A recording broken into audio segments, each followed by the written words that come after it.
would have made Shin a pretty popular boy. On the morning of August 11th, he's playing in the yard with his neighborhood friend Kimiko. They're just sort of riding around on the tricycle, being kids. Some passerby even comments how cute and happy they seem.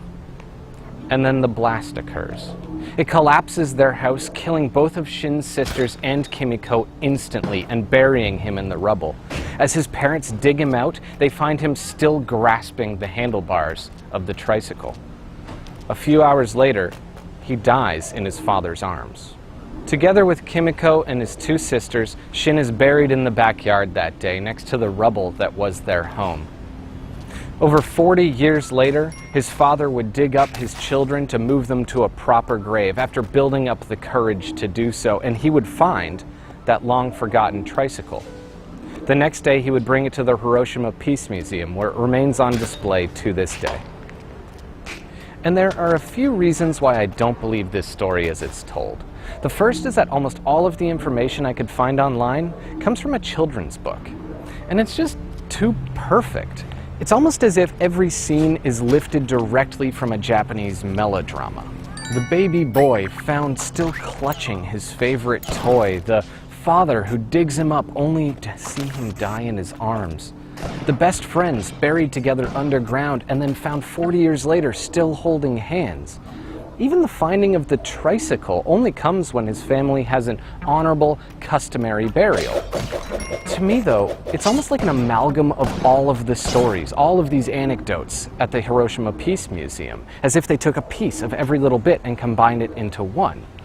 And that's what's crazy. This absolutely could have happened. It's a story that's been repeated over and over again in these cities that were bombed. Thousands of children were killed. And the further I researched, the more I realized I don't really care if Shin's story's true or not. It doesn't affect the outcome to me. The final words of that children's book are, "Shin's story helps keep the dream of peace alive for children around the world." And that's just it. It's not meant to be a history. It's meant to be a symbol. And I can understand why. As is probably clear from my accent, I was raised in North America. I spent equal time in the United States and Canadian school systems. I probably learned about the atomic bombings, I'm going to say, half a dozen times or so. But it never really occurred to me what I was learning. I was being taught that the atomic bombings were positive, full stop. They stopped the invasion of mainland Japan and therefore saved countless lives. The ends justified the means. And while that's true, the bomb that hit Nagasaki didn't explode over military. It didn't even explode over the factories that it was aiming for. It exploded over a neighborhood, a tennis court. Of the over 80,000 people it killed, barely 100 were soldiers. It killed almost entirely civilians, people with no stake in the war except being born in the country that started it. Be they pacifists or warmongers, POWs, workers, children, it didn't matter. The bomb killed them all. But in turn, it also stopped the war. There's no denying that. Hirohito specifically says that the reason he surrendered was because he was concerned that the American bombs were going to wipe out his people. And he probably wasn't that far off. And that's where it gets tricky. Because if you kill one innocent person to save 3, how do you frame that? What if it's 100? Are you proud? Are you a hero? And how does that frame change when it's your family member who was the one? For many, the takeaway from this tragedy is that you can bomb your way to a better world. Look at Japan today, people say. In fact, if you go on Twitter right now, you can find thousands of people who are making jokes about the bombings of Japan. You can even find people who believe earnestly and express it that we can solve complex problems with a nuke.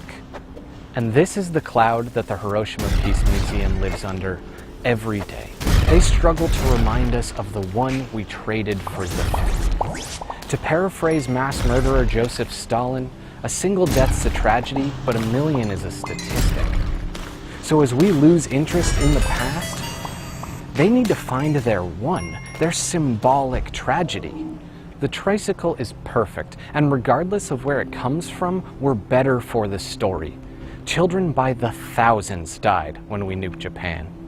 Choose one. That's what the tricycle really means. Be it ISIS or North Korea or Imperial Japan, beneath these governments that we so rightly despise are civilians. I'm a civilian, and I bet you are too. Will you be the one that we sacrifice for the three? This is Rare Earth. Rest in peace, Shin, whoever you were.